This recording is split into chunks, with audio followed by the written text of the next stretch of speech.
The wind bit sharply across the hills as Robb Stark rode with his small company toward the edge of the Wolfswood. The early morning mist clung to the trees like ghosts, and for once, the north seemed quieter than usual. Robb's mind was heavy with the burden of kingship. The war with the Lannisters had left the north strained, and yet there was no time for rest. Scouts had brought strange reports, unfamiliar banners, soldiers moving in the shadows, and villages claiming sightings of men in black riding under the cover of night. Robb had dismissed some of it as superstition, stories to scare children, but something about the urgency in the scouts' faces gnawed at him. He knew the north had secrets, old ones, buried beneath ice, snow, and memory. And now, it seemed, one of those secrets had stirred. The company descended a narrow path leading into a hidden valley, a place Robb had only glimpsed in his childhood when he had been hunting with his father. The valley was enclosed on all sides by cliffs, and at first glance it appeared deserted. But as they approached a bend, the sound of hooves echoed in the distance, low and deliberate, not like the hurried flight of bandits or raiders. Robb signaled his men to halt, his hand resting on the hilt of his sword. Shadows moved between the trees, but these were not shadows of wolves or deer. They were men, hundreds of them, clad in dark leather and furs, armed with spears, axes, and swords that glinted under the faint morning sun. Their banners were strange, unfamiliar, black with a sigil that Robb had never seen. Even at first glance, there was a discipline in their formation, a precision that spoke of years of training. This was no band of wildlings, this was an army. Robb's heart pounded, but not with fear. Curiosity, tempered with caution, drove him forward. Slowly he rode into the valley, flanked by his closest captains, the banners of House Stark flapping in the wind behind them. The army stopped abruptly as Robb entered. From the front, a figure stepped forward, tall and broad-shouldered, face hidden beneath a hood, yet his voice carried across the valley with authority. "You are far from your path, young wolf," the stranger said, each word deliberate, measured. "But perhaps fate has brought you here. I am Maeron, commander of this army, sworn to no king, no lord, yet bound by honor to the north." Robb felt a chill. Here was someone who had been hiding, living in secret, yet the weight of his presence filled the valley. "What is this army?" Robb asked, trying to keep his voice steady. "Why have you not pledged to the north? Why do you hide?" Maeron smiled faintly, a gesture that seemed almost cruel in its calm. "We have been waiting," he said simply. "Waiting for a Stark who could lead with more than the claim of title, someone who understands the North in ways that kings from the South never could. The North has always been more than the lands you see, young wolf. Beneath the snows and forests lie those who have preserved its strength in secret, training, watching, preparing. Your war with the Lannisters has been expected, yet the outcome was uncertain. We needed to see if you were worthy." Robb's eyes narrowed. Worthy? He had fought battles, taken prisoners, and won loyalty in ways few could match. Still, the idea that an entire army had existed in secret, untouched by the chaos of war, untouched by politics, was staggering. "And now you reveal yourselves because," he asked cautiously. Maeron gestured to the army behind him. "Because you are the first Stark in generations who might truly unite the North, and because there are threats coming, greater than any Lannister scheming. Do you wish to face them alone, or do you wish to have the North itself stand behind you?" Robb's mind raced. An army of the North, trained, disciplined, hidden, it could turn the tide of the war entirely. But trust was a dangerous thing, especially when it came wrapped in secrecy. "What do you want from me?" Robb asked, though he already suspected the answer. "Allegiance, yes, but more than that. Guidance. You have the skills, the strength, the loyalty, but leadership comes from someone who carries the name and the heart of the North. I do not ask blindly," Maeron continued, stepping closer. "We have watched you, young wolf. We have seen your victories, your losses, your sense of justice. You have treated your bannermen with honor. You have shown mercy where cruelty would be easier. These are the traits we respect. But will you accept that our army does not bend to any rule lightly? We serve the North, not a man or title. If you are truly Stark, you will prove yourself by leading with wisdom and courage." Robb swallowed hard, the weight of decision pressing down on him. This was more than a political move, it was a moral test. He dismounted, the cold metal of his sword hilt grounding him. For a moment, he felt the memories of his father, Eddard Stark, who had always taught him that honor and duty were intertwined, that a Stark's word was more binding than steel. Could he lead an army whose existence had been a secret? Could he trust men who had hidden for decades, yet now claimed loyalty? His eyes swept across the valley, noting the precision of their ranks, the intensity in their eyes, the way even the youngest soldier seemed ready for war. "I accept," he said finally, his voice steady, "but on one condition. This army does not act for secrecy alone. It acts to protect the North, to defend the people, and to honor the Stark name. We fight not for power, but for justice. If you cannot abide by this, then I walk away, and you remain in the shadows." A silence fell across the valley. Then Maeron nodded, a slow, deliberate motion. "You have the heart of a true Stark. The army will follow your lead, and together we will face what comes." As the first light of dawn broke through the mist, Robb felt a surge of determination. With this hidden army, the North could rise like it had never risen before. He imagined the Lannisters' shock, the whispers that would spread across the lands. But beyond that, he thought of the true dangers, the wildlings, the White Walkers, and the dark powers gathering in the far north. With Maeron's army at his side, perhaps the North would not only survive, but emerge stronger than ever. Yet even as hope burned bright, a shadow lingered in Robb's mind. Secrets were dangerous, and power untested could turn allies into enemies. But for the first time in months, he felt that he might finally have the strength to reclaim not just the North, but the honor and safety of all his people. The days that followed Robb's meeting with Maeron were unlike anything he had experienced since the start of the war. The valley became a strange, secret home, hidden from the prying eyes of the southern kingdoms. Robb walked among the soldiers, studying them, trying to understand who they were. They were Northmen, yes, but unlike the Stark bannermen he had known, there was an almost eerie discipline in every movement. They trained relentlessly, sparring in silence, moving in formations Robb had only read about in old books or seen in the rare visiting armies from the south. Yet beneath their training he sensed pride, a quiet pride that was hardened and fiercely protected. He spent hours speaking with them, asking their names, their histories, and the stories they carried in their hearts. Many had grown up in hidden enclaves, isolated from the political struggles that consumed the rest of the realm. Others had left villages overrun by bandits, seeking a purpose they never found until now. Together, they formed a tapestry of the North itself, untouched by southern lies, untouched by betrayal, yet tempered by hardship. Robb realized that this army was not just powerful, it was alive with loyalty, but the loyalty had conditions. Maeron had been clear. They did not serve a crown, not a title, not even a man alone. They served the North.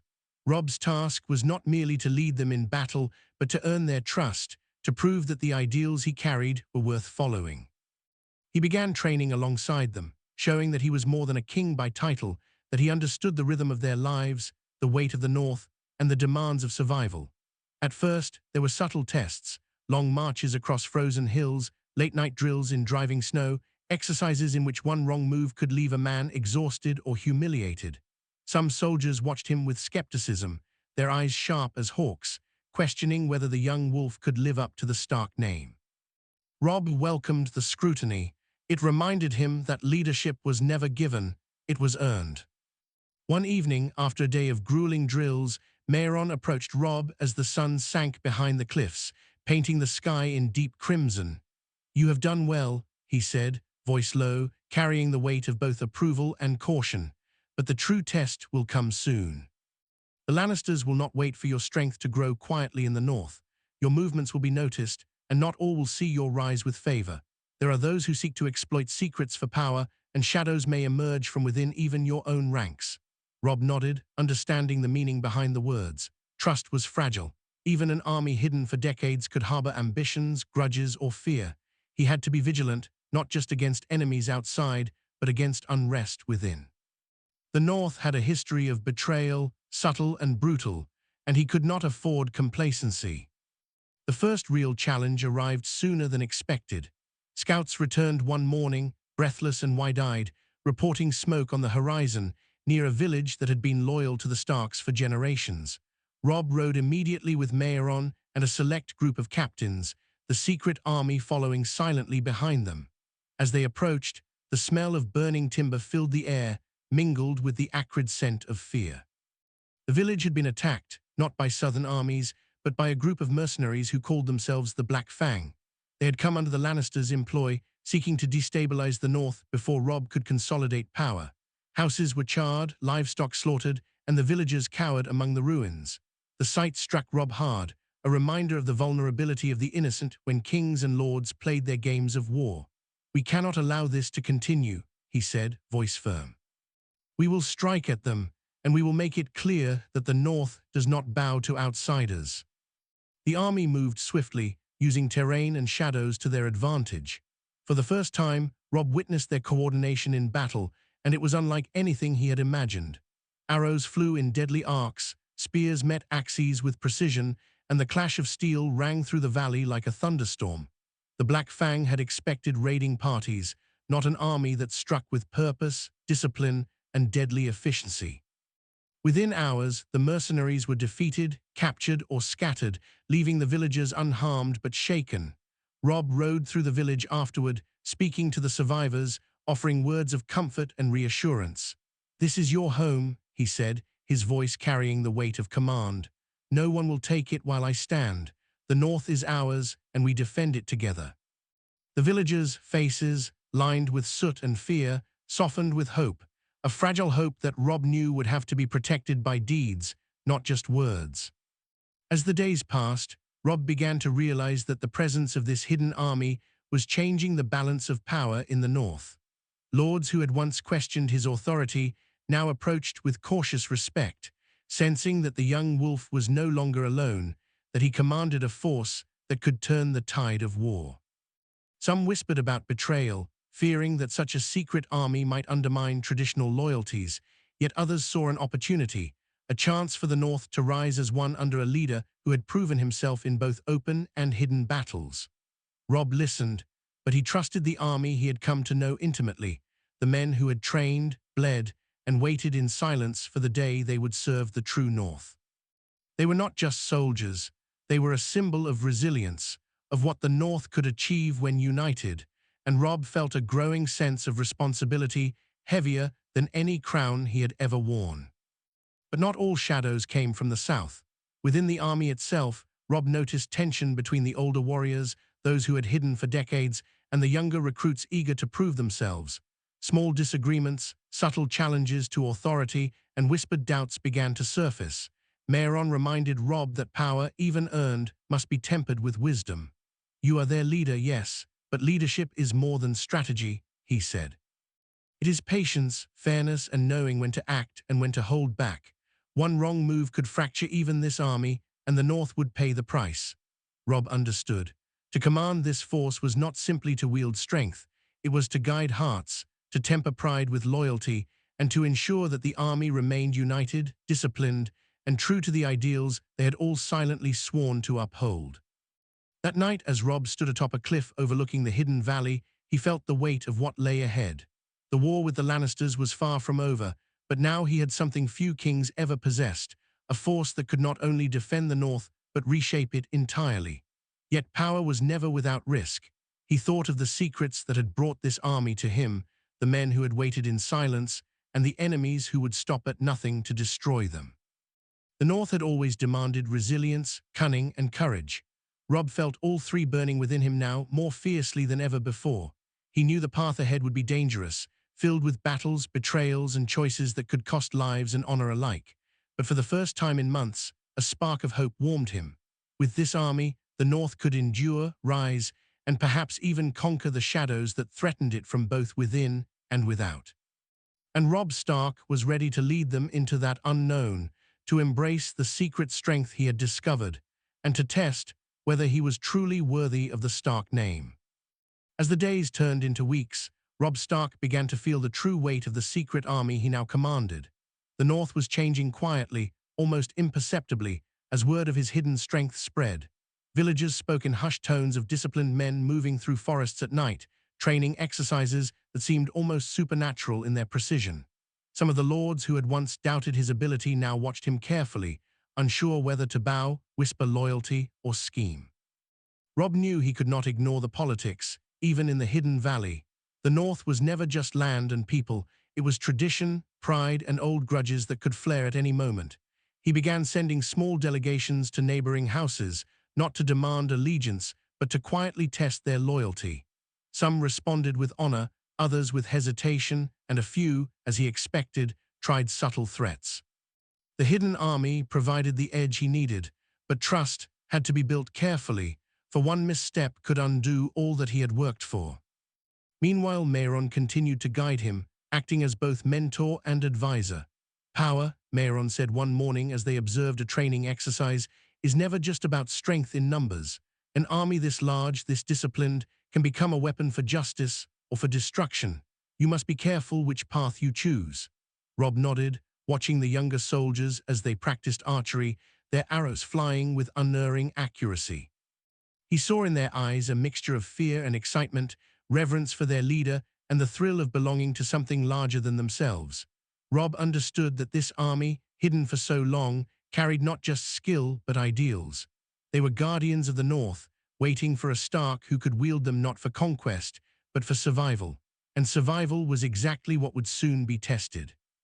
The first sign of external danger came as a messenger arrived from White Harbor, pale and trembling, carrying news that could not be ignored.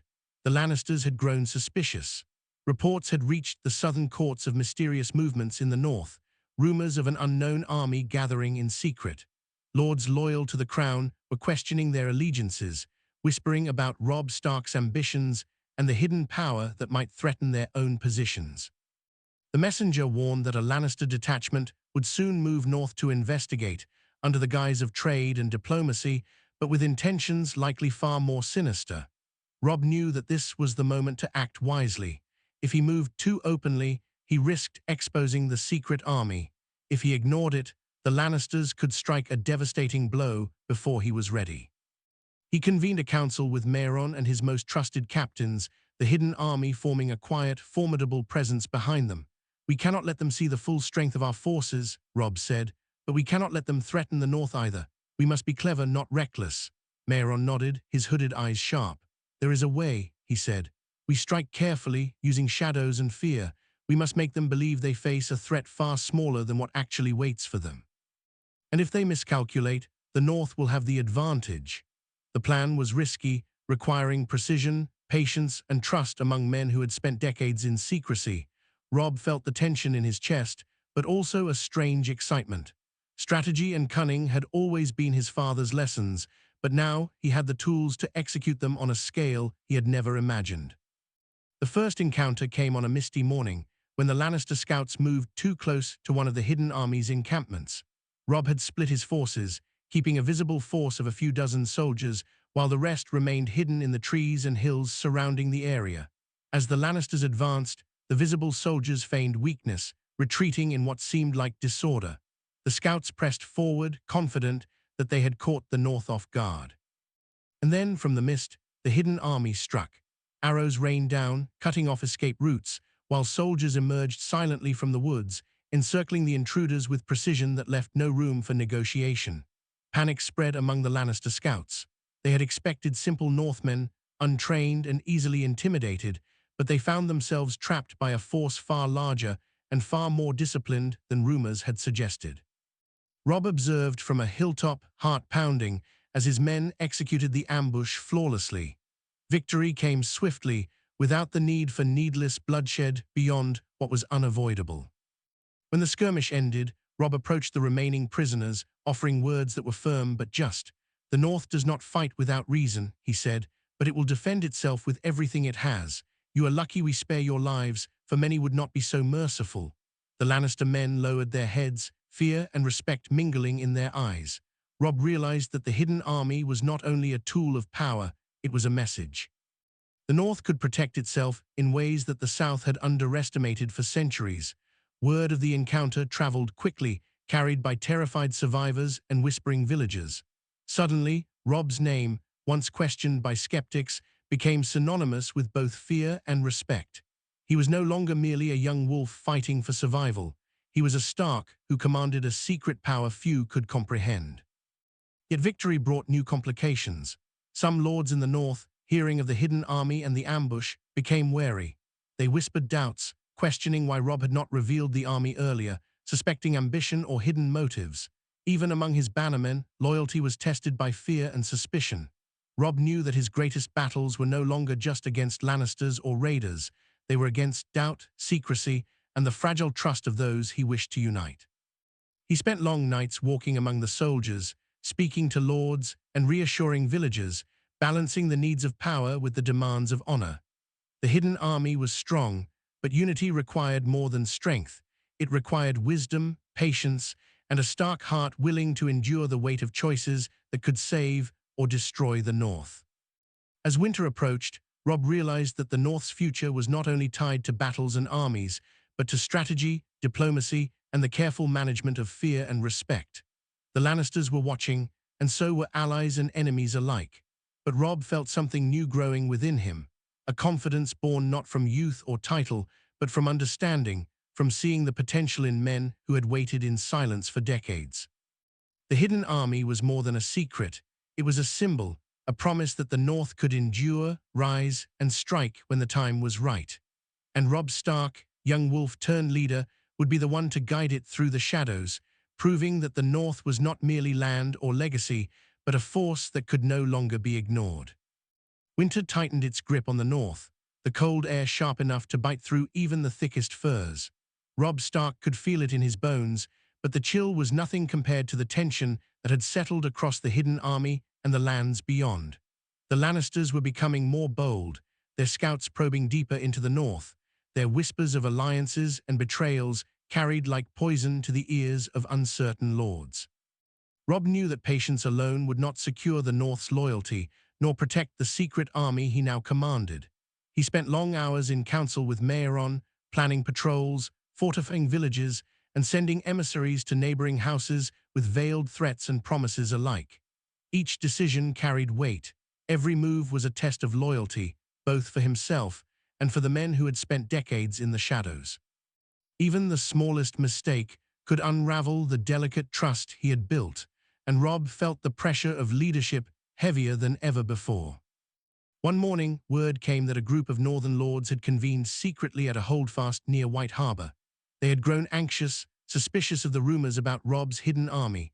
Some feared that his rise was more about ambition than defense, that a Stark backed by a secret force could claim not only the North, but lands further south. Robb felt a cold rage at the thought, tempered by the wisdom he had learned from Mayeron. Fear could be met with strategy, not impulsive anger. He rode with a small, carefully chosen group, leaving the bulk of the army hidden in the hills to address the lords directly. His presence, unannounced and sudden, left many off guard, their whispered plots faltering under the authority of his calm, measured voice. "The North is stronger than rumors," he told them, eyes scanning the room. "It is stronger because it does not bow to fear. My army exists not for conquest, but for protection. Those who threaten the North will find that strength waiting for them." Some nodded in hesitant respect, others shifted uncomfortably, realizing that Robb's resolve matched the silent power of the army they had yet to see. But even as he navigated diplomacy, danger was quietly stirring within the hidden army itself. One of the older captains, a man named Kellen, had begun voicing doubts about Robb's leadership. Kellen had survived decades in the shadows, had trained warriors in secret, and carried memories of betrayals long past. He respected strength, yes, but he respected caution even more. "This young wolf has heart," Kellen said quietly to Mayeron one night, "but has he lived long enough to understand that loyalty is fragile? He must prove himself not just in battle, but in patience and wisdom, or some will take the army from him before the Lannisters do." Mayeron listened carefully, nodding. "He is learning," Mayeron replied, "and we will guide him. But you are right, he must be tested further. We cannot allow him to believe that admiration alone secures obedience." The tension between generations within the army created an undercurrent that Robb could sense, subtle as snow settling on a frozen branch, yet potentially dangerous if ignored. The next challenge came when a messenger arrived, covered in frost, bearing news that the Black Fang, the mercenary group he had previously defeated, had returned with reinforcements and new allies. They had aligned with a minor northern lord who sought to weaken Robb's influence, offering him promises of gold and protection if he helped them take control of parts of the North. Robb felt a surge of anger at the thought that betrayal could emerge from within his own lands, but he reminded himself that strategy must temper emotion. He convened his council, outlining a plan to intercept the mercenaries before they could gain momentum. Mayeron suggested a feint, using a portion of the army to lure the enemy into a narrow valley where the bulk of his forces could strike decisively. It was risky. The plan depended on precision, discipline, and absolute secrecy. But Robb's confidence in the army had grown steadily, and he trusted them to execute it flawlessly. The battle unfolded under a heavy blanket of snow, visibility low, the cold biting through armor and furs. Robb watched as the hidden army moved with synchronization that would have been impossible to achieve without years of secret training. The enemy, confident and arrogant, charged blindly into the valley, expecting easy victory. What they found instead was a well-coordinated trap. Archers hidden along cliffs, spearmen waiting in the shadows, and units flanking them from both sides. Panic erupted among the mercenaries, their formations collapsing as fear and confusion spread. Robb rode among his soldiers, directing movements where needed, ensuring that discipline held. It was not the fury of war that struck him most, but the quiet precision, the effectiveness of an army long forgotten by the world, now wielded with purpose. By the time the battle ended, the Black Fang was decimated, their allies captured, and the treacherous lord forced to flee. Robb's reputation had grown, but so had whispers of his growing power, both in the north and beyond. Even in victory, Robb felt the weight of responsibility pressing down on him. The battle had revealed weaknesses as well as strengths. Some soldiers, newly tested in combat, had struggled with discipline, and small fractures of dissent emerged among older warriors who questioned tactics. Robb realized that maintaining unity would require constant attention, careful listening, and sometimes decisive action against even his own commanders if necessary. He spent nights walking among the army, speaking to men individually, earning their trust, and ensuring they understood that loyalty to the North required both strength and honor. Mehron observed silently, guiding him where subtlety was needed, but never intervening unless absolutely required. Slowly, Robb began to understand that true leadership was not measured only in battles won, but in hearts guided, doubts calmed, and trust secured. Meanwhile, news of his hidden army began to filter southward. Lannister spies, initially underestimating the north, now reported strange movements, unusual formations, and hints of an army unlike any previously seen. Robb knew that the southern kings and lords would soon act, perhaps sending envoys, spies, or even armies of their own to test the North's strength. He also knew that keeping the army hidden while maintaining credibility with his bannermen and the villages required a delicate balance of secrecy and visibility. One misstep could unravel the delicate threads of trust, and the North would pay the price. Robb's nights were filled with planning, strategizing, and restless thought, but he also felt a growing sense of purpose. The hidden army was no longer simply a force to defend. It was a symbol of the North itself, disciplined, loyal, and ready to face threats both from within and without. By the time the first snows of deep winter fell, Robb Stark had become more than a young king fighting for survival. He had become a leader tested in secrecy, strategy, and loyalty, wielding an army hidden from the world yet poised to strike when needed. The North, long underestimated by the South, had a power no one expected, and Robb knew that the coming months would decide not only the fate of the war with the Lannisters, but the very future of the Stark legacy. Trust had been built, battles fought, and hearts won, but the greatest challenges were still ahead. Shadows of betrayal, politics, and unseen enemies lingered, and Robb understood that his leadership would be measured not just in victories, but in the unity he could maintain in a North that had always been fiercely independent, fiercely proud, and increasingly quietly unstoppable. Winter deepened, blanketing the North in a heavy silence, but Robb Stark knew that silence was often the precursor to storm. Reports arrived steadily from the southern lands. The Lannisters had grown uneasy, their spies now whispering of an army moving in secrecy, rumors that could not be ignored. Robb had expected this. The challenge now was no longer just defending his lands from mercenaries or minor lords. It was facing the political and military might of the South, whose ambitions stretched far beyond mere control of the North.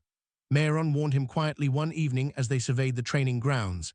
They will test you not just with armies, but with deceit, bribery, and subtle threats. The North is strong, yes, but even strength can be fractured if the wolf misjudges his opponents. Robb nodded, feeling the weight of leadership like a cloak heavy with iron. He had an army, more disciplined and lethal than anything the South had ever imagined, but power alone was never enough. The Lannisters would test every ounce of it, probing for weakness, and he had to ensure both his men and the North remained united under his command. Tensions within the secret army had also begun to surface. The younger soldiers, eager to prove themselves, sometimes clashed with the older veterans who had spent decades training in secrecy. Kellen, the grizzled captain who had voiced doubts before, now became increasingly vocal, questioning tactics and sometimes subtly undermining orders during training exercises. Robb realized that while the army had the strength to win battles, its cohesion could not be taken for granted. One evening, after a particularly heated debate over the deployment of archers along the cliffs, Robb called a council of captains. "This army exists to protect the North," he said firmly. "Not for personal glory, not for ambition, not for fear. If we cannot act as one, the North will fall, and every life we protect will be lost. I will not allow whispers or grudges to weaken us.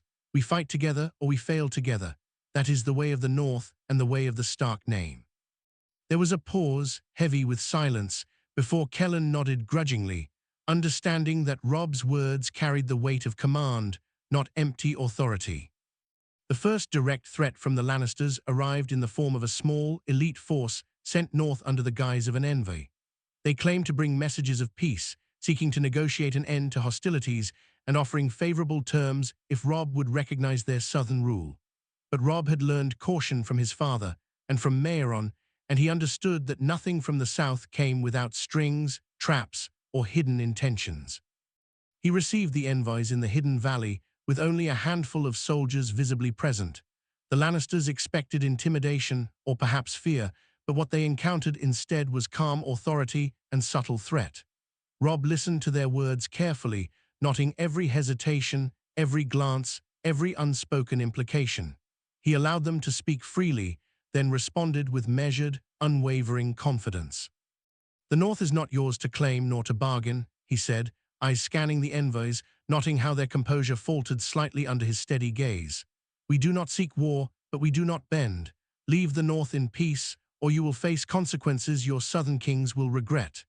The envoys departed, carrying tailies of a young wolf who commanded not just men, but fear and respect in equal measure. But threats did not always come from the south. One night, a group of scouts reported unusual activity near the hidden valley. Robb rode out with Mayeron and a few trusted captains, only to discover a faction of the army had quietly begun questioning his decisions, whispering among themselves about his youth, inexperience, and the audacity of leading men older and wiser than him. Robb felt a cold anger rise, but masked it with patience. He understood that leadership was not asserted through punishment alone, it was earned through action and example. Over the next several days, he personally trained alongside the soldiers, demonstrating not just skill, but courage, decisiveness, and understanding of strategy. Slowly, suspicion gave way to respect. The army began to recognize that their young king was not merely a title holder, but a true leader worthy of their loyalty. Mayeron watched silently, knowing that the true test of Robb's command was not in battles alone, but in his ability to unify men who had spent lifetimes in secrecy. The turning point came when a small Lannister detachment, emboldened by rumors and misinformation, attempted a raid on a northern village loyal to the Starks. Robb acted swiftly, deploying his army with careful precision. Unlike previous encounters, this was a test not just of strength, but of coordination and discipline. The army moved silently, cutting off escape routes and using the terrain to their advantage. The Lannisters, expecting simple Northmen, found themselves ensnared in a trap that left no room for maneuver. The battle was over in hours, the enemy decimated or captured, and the villagers safe. Robb walked among the survivors afterward, speaking to them with the calm authority of a leader who understood both fear and hope. "The North is yours to defend," he told them, "and it will be defended no matter the cost." His words carried weight, but it was the presence of the hidden army, disciplined and deadly, that transformed words into reality. Despite these victories, Robb knew the greatest challenges were yet to come. The Lannisters would escalate, testing not just the army, but his ability to navigate politics, loyalty, and the ever-present danger of betrayal. Some northern lords, wary of his growing power, whispered behind closed doors, questioning why a hidden army had not been revealed sooner and whether the Stark name might be used for ambition rather than protection. Robb realized that secrecy, while a strength in battle, was also a double-edged sword, capable of creating fear and mistrust. He had to balance the army's power with diplomacy, ensuring that loyalty and unity remained intact. Nights were spent in planning, training, and speaking with both soldiers and lords, forging bonds that would endure the pressures to come. And so Robb Stark, young wolf of Winterfell, stood at the threshold of a new era. The hidden army had proven its strength in battle, but its true power lay in its ability to inspire. To protect and to unify. The North, long underestimated, had a force unlike any seen before, poised to strike at enemies within and without. Yet the stakes were higher than ever.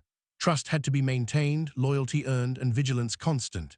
For every victory won, shadows lurked nearby, waiting to test the young king, the hidden army, and the unity of a land that had survived centuries of harsh winters, political intrigue, and blood-soaked battles. Robb knew that the coming months would determine the fate of the North itself, and he was ready to face the challenges, armed not just with steel and strategy, but with the hearts of men who had waited decades in silence for a Stark worthy of their allegiance. Winter's grip on the North tightened further, and the hidden army, though disciplined and loyal, began to feel the strain of long marches, constant vigilance, and the weight of secrecy. Robb Stark knew that strength alone would not secure his position. Loyalty had to be constantly nurtured, and even the most disciplined soldiers could falter if their trust wavered. One morning, Maegron came to him with a grave expression, the kind Robb had learned to read like a warning bell. "There are whispers," Maegron said quietly, his voice low so no one else could hear. "Among the older warriors, some question your decisions. They wonder if a boy who has not seen a lifetime of battles truly understands the cost of leadership. Some fear ambition, others fear mistakes. You must act carefully, or this doubt will fester." Robb felt a cold pit of worry in his stomach. He had already faced skepticism from the North's lords, but to feel it within his own army, men who had been waiting for decades to serve a worthy Stark, was a betrayal he could not ignore lightly. He knew he had to prove himself not just in words or deeds, but in judgment, courage, and vision. The first sign of serious trouble came from an unexpected quarter. A group of scouts reported movement in the far northern passes, men who wore no Stark sigil, carried no banners, yet displayed an eerie familiarity with Northmen tactics. Robb immediately suspected spies or infiltrators, possibly sent by the Lannisters to test the hidden army or sow dissent. He ordered a reconnaissance mission led by Kellan, the older captain who had been questioning him more openly. Robb trusted Kellan's skill, but the man's temper and suspicion made the mission tense. When the scouts returned, they reported that some of the hidden army's own soldiers had been communicating with these outsiders, passing information about patrols, training, and positions. Robb's heart sank. Treachery within his ranks, if confirmed, could destroy not only the army's effectiveness, but the very future of the North. Robb called a council immediately, summoning all captains, including Kellan, Maegron, and the younger officers who had remained steadfast. "Someone has betrayed us," he announced, his voice firm and cold. "We cannot allow the North to be threatened from within or without. The person responsible will be found, and justice will be swift. Trust is earned, and betrayal destroys everything we fight for." The room fell silent. The older men exchanged wary glances, the younger men stiffened, and Robb knew the tension would not be resolved easily. He could feel the weight of the Stark name pressing down on him, the responsibility of the army, and the fragile trust of every soldier who had waited decades to serve in secrecy. This was no longer a test of battle skill. It was a test of character, strategy, and the ability to lead through fear, suspicion, and uncertainty. Robb decided to act cautiously. Instead of confronting the suspected traitor openly, he orchestrated a series of controlled drills and feints, subtly observing who followed orders, who hesitated, and who faltered. It was meticulous, exhausting work, but within days, a clear pattern emerged. One of the older soldiers, a man named Draven, had indeed been secretly communicating with outsiders. When confronted, he did not deny it. "I only wanted to ensure the army survives," he said, his voice trembling. "I feared mistakes. I feared a boy leading men like us." Robb felt anger, disappointment, and pity in equal measure. Draven had survived decades in the shadows, yet his fear had led him to betray the very North he swore to protect. The choice was difficult. Execution would send a clear message, but mercy could also reinforce loyalty if handled wisely. Robb consulted with Maeuron, weighing justice against strategy. They decided to strip Draven of command, confine him to the valley under watch, and require him to demonstrate loyalty through service rather than punishment. It was a risky decision, but Robb understood that leadership required balance, strength tempered with wisdom, fear tempered with hope. Meanwhile, news from the southern lands indicated that the Lannisters had grown suspicious of the North's movements. Envoys arrived, claiming to negotiate peace, but Robb knew their words were lies, a thinly veiled test of his army's strength and his own resolve.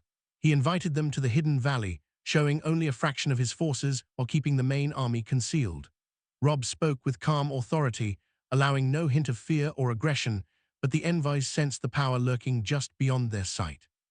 When they departed, they carried rumors of an army unlike any they had encountered, disciplined, lethal, and loyal to a Stark who commanded more than respect.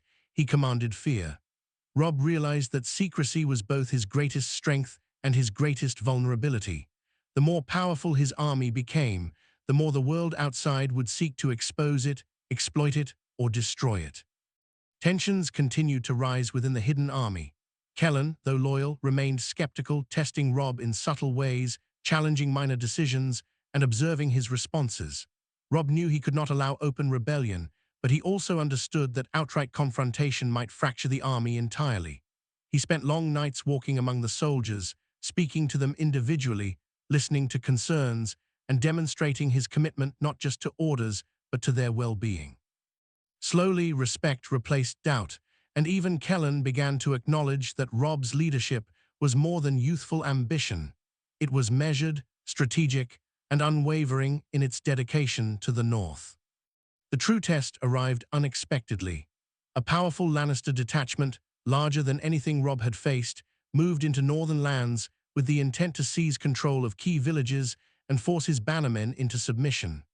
Robb knew that the hidden army could not simply engage in open battle without exposing its existence entirely, which could provoke greater retaliation.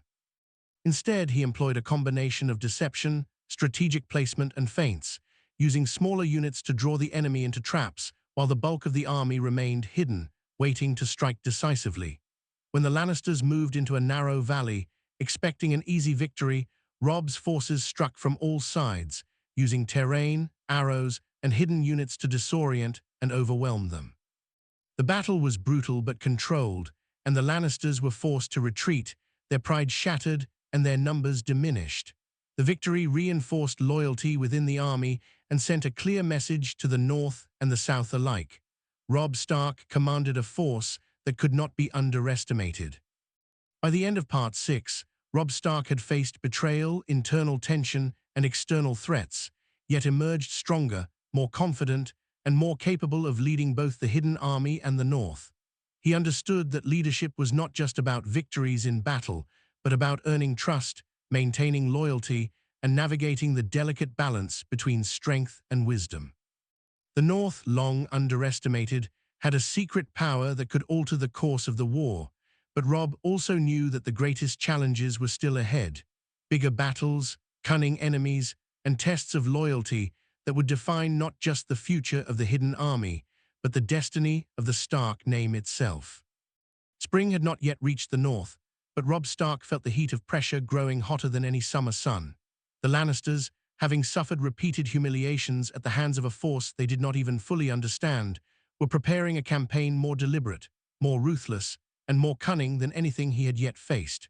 Rumors reached him of alliances forming in the south, of mercenary bands gathering, and of northern lords wavering between loyalty and self-preservation. Even some bannermen, who had survived centuries of hardship and winter, now looked at him with a mix of awe and fear, whispering in corridors about a young wolf commanding a hidden army that could rival the forces of kings. Robb understood that his victories had changed perceptions, not all of them favorable.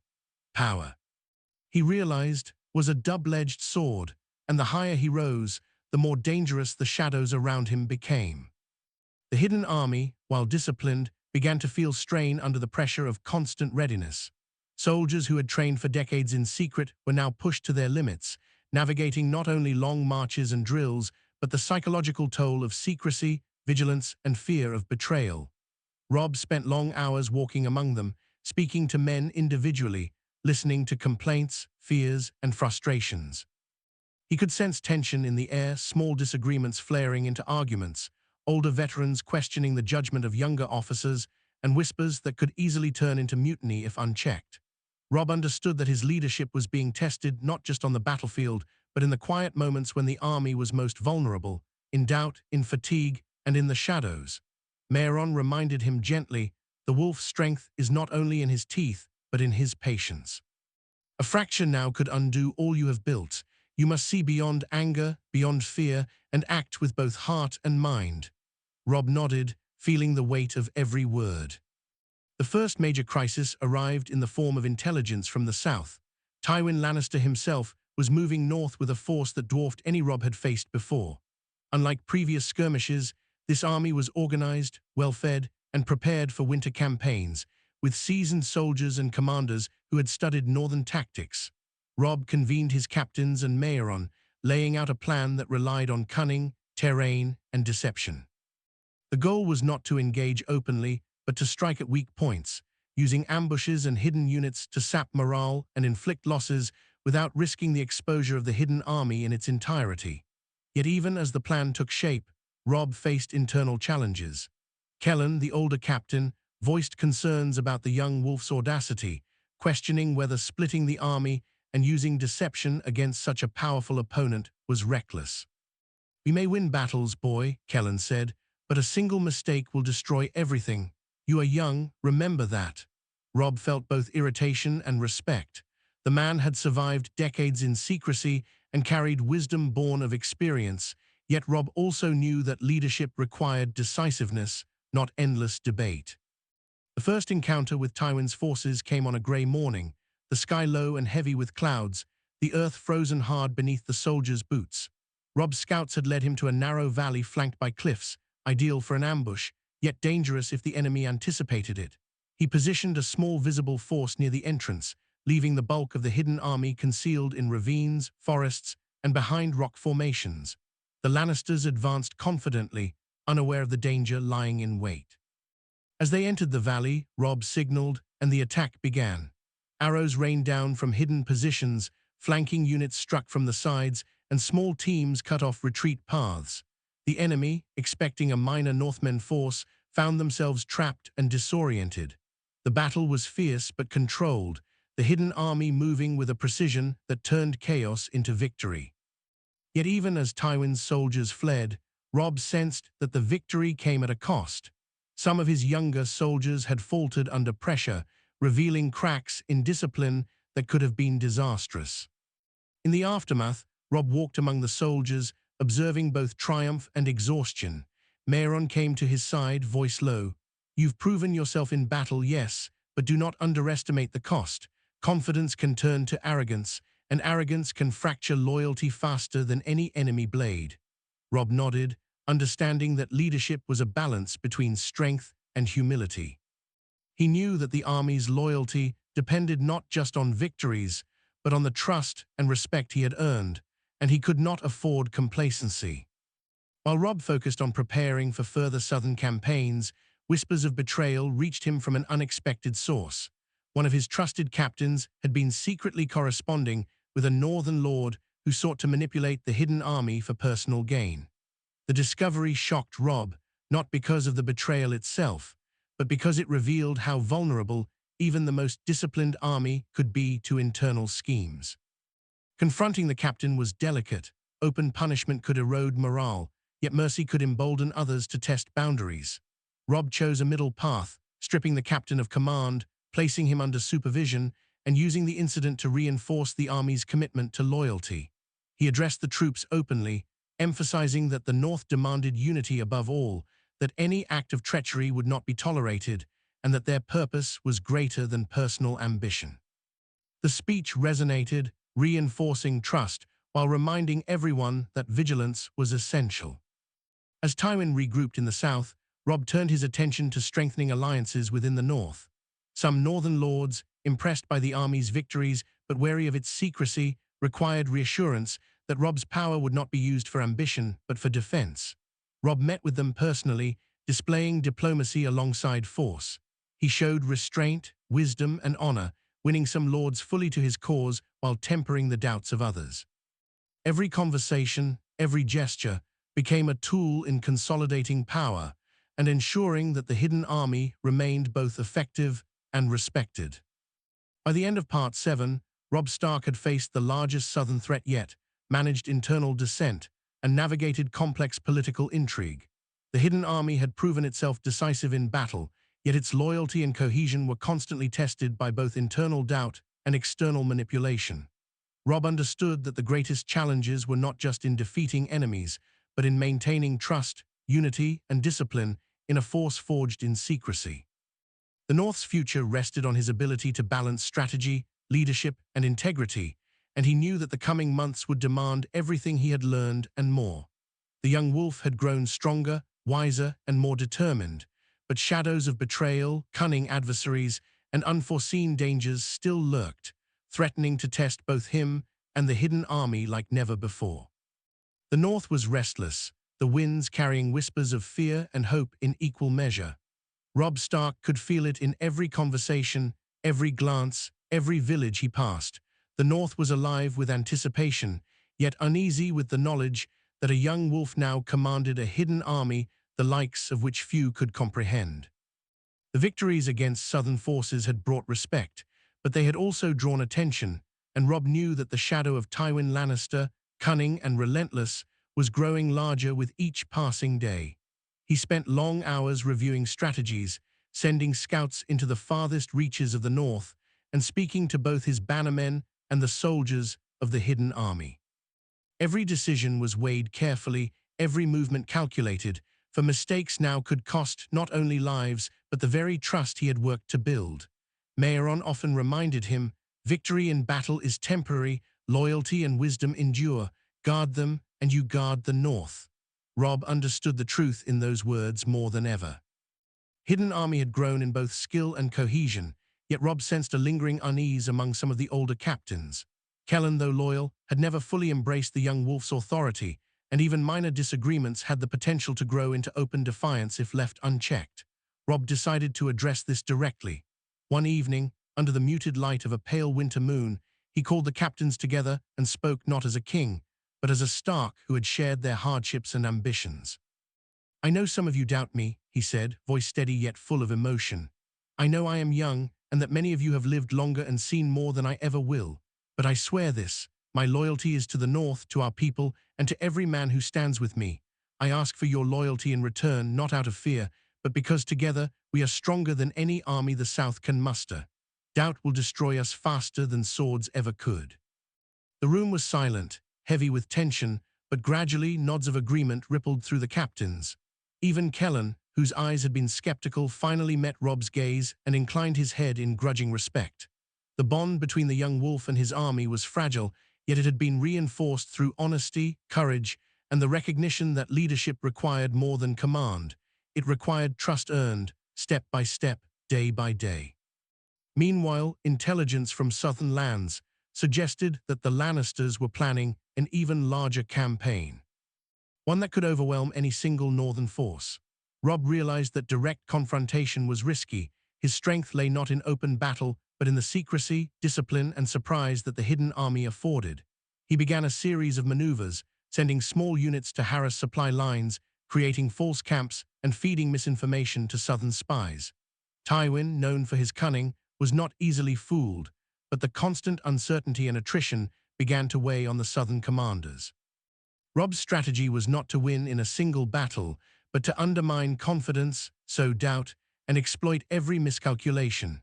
Yet as he deployed these tactics, he also had to guard against internal threats. Rumors reached him that some northern lords, previously loyal, were being bribed or persuaded to act against him. One particularly troubling report came from a lord whose village bordered the hidden valley, suggesting that he was offering information to southern forces in exchange for security and promises of favor. Robb's anger flared, but he kept it controlled, knowing that rash action could expose the army or alienate his bannermen further. To address this, Robb sent envoys to the wavering lord, speaking personally and showing both resolve and understanding. "The North is not yours to bargain with," he told the lord, voice calm but unwavering. "Your actions risk not only your own safety, but the safety of your people. Stand with the North, or you will face consequences that will leave no room for regret." The lord, recognizing the sincerity and power behind Robb's words, reluctantly agreed to loyalty, at least outwardly, though Robb knew that vigilance would remain essential. He also held a private council with his captains and Mayeron, planning contingencies in case further betrayals emerged. The balance of trust and control was delicate, and Robb understood that the hidden army, as powerful as it was, could only be effective if it remained united and disciplined. Then unexpectedly, a scout brought news of movement in the far north, beyond the usual patrols and known lands. Strange banners, unknown soldiers, and unfamiliar weapons suggested that a new threat, or perhaps an ally-turned enemy, was approaching. Robb's heart raced, knowing that this could either tip the balance in the North's favor or open a dangerous front that could test his leadership to its limits. He immediately ordered a full reconnaissance, sending small, agile units to observe and report, while keeping the bulk of the hidden army in position to strike if necessary. Mayeron warned, "We do not yet know if this is friend or foe. Act carefully. Every decision now carries consequences that echo far beyond this valley." Robb understood the gravity of the situation. Years of secrecy, discipline, and training had led to this moment, but the unknown always brought danger, and even the most loyal soldiers could be challenged by fear, uncertainty, or cunning manipulation. As he prepared, Robb spent hours walking among his troops, observing, listening, and subtly testing their loyalty. He spoke to soldiers individually, hearing their fears, hopes, and frustrations, reinforcing the understanding that their lives, their honor, and the North itself depended on unity. Even Kellen, once skeptical, began to demonstrate renewed respect, offering advice rather than critique, and participating fully in planning and training. Robb felt a quiet sense of satisfaction. The hidden army, despite its age, experience, and doubts, was becoming more than a force of soldiers.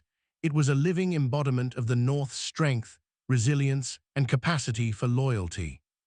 Night fell and Robb stared into the darkness beyond the valley, contemplating the challenges yet to come. The approaching northern threat remained unidentified. The Lannisters continued to scheme in the south, and the fragile trust among some bannermen required constant attention. Yet in the shadows of his hidden army, he also saw the potential for greatness, the ability to strike decisively, protect the North, and demonstrate that a Stark could lead with both strength and wisdom. Mayeron's voice broke the silence. "You have done well, young wolf," he said quietly, "but the road ahead is long, and the true test has only just begun. Prepare yourself and prepare them. There is more to come than battles and betrayals. The North is watching, and the world beyond it will soon learn what a Stark, with a hidden army, can accomplish." Robb nodded, feeling the weight of every word, every decision, and every life entrusted to him. The northern wind blew sharp and cold across the valley, carrying with it the promise of storm and the scent of distant armies. Robb Stark stood at the edge of the hidden encampment, watching the disciplined soldiers moving with silent precision. Months of planning, battles, and tests of loyalty had led to this moment, the moment when the North would either stand united or fracture under pressure. Scouts returned with news.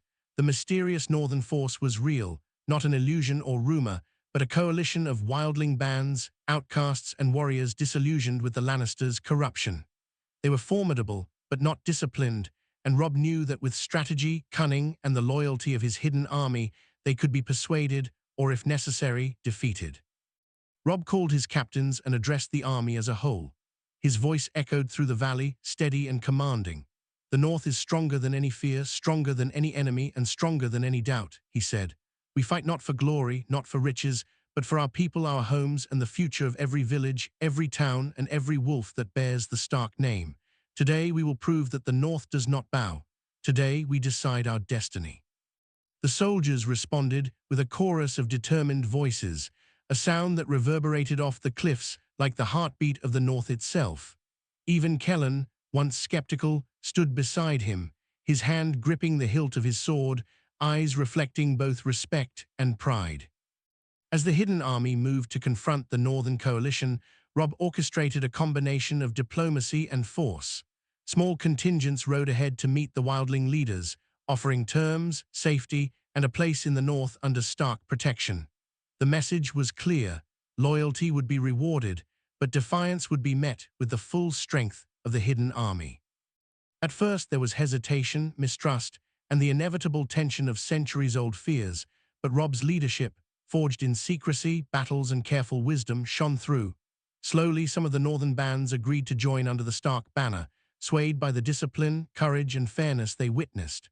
Others, unwilling to yield, were subdued with precision, the Hidden Army demonstrating strength without cruelty, discipline without arrogance. By the end of the campaign, the North was not only defended, it had grown stronger, unified in a way it had not been for generations. Word of Robb Stark's Hidden Army and the unity he had forged spread through the North and beyond. Lannister spies returned with tales of a young king commanding a force unlike any seen before, an army disciplined, loyal, and strategic, yet tempered with honor. Tywin Lannister, long accustomed to underestimating northern forces, began to reconsider his approach, recognizing that the North, once dismissed as harsh but divided lands, now held a force capable of striking fear into even the most seasoned southern lords. Robb's name became not only known, but respected, whispered with awe and caution from the Wall to King's Landing. Even within his own ranks, the Hidden Army had transformed. Doubt had been tested and resolved, skepticism had given way to trust, and loyalty had become more than obedience, it had become conviction. Kellan, Maeuron, and the other captains now stood united behind Robb, not as subordinates, but as partners in leadership, each understanding the weight of responsibility and the strength of shared purpose.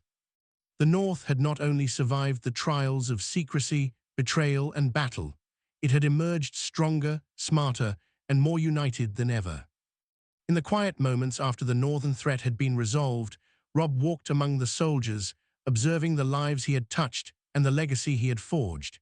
He felt a deep, steady pride, tempered by the understanding that leadership was never complete, that vigilance was eternal, and that even now, shadows lingered at the edges of the North, waiting for a moment of weakness.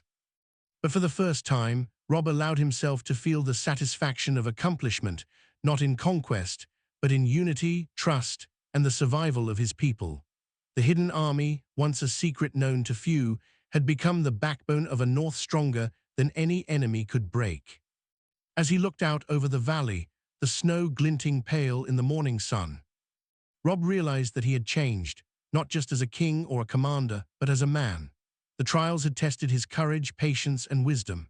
He had faced betrayal, political intrigue, and overwhelming threats, yet he had emerged not only victorious but strengthened. The North was united, the Hidden Army loyal, and the shadow of the Lannisters tempered by the knowledge that a Stark who could command in secret was a force no one would dare underestimate. Robb Stark, young wolf of Winterfell, had discovered not just a secret army, but the true power of leadership, the ability to inspire, protect, and unite, even in the darkest and most uncertain times. And though the North's future would continue to hold challenges, Robb stood ready, confident, and unshakable, the heartbeat of the North himself, guiding his people toward a future forged in both steel and loyalty.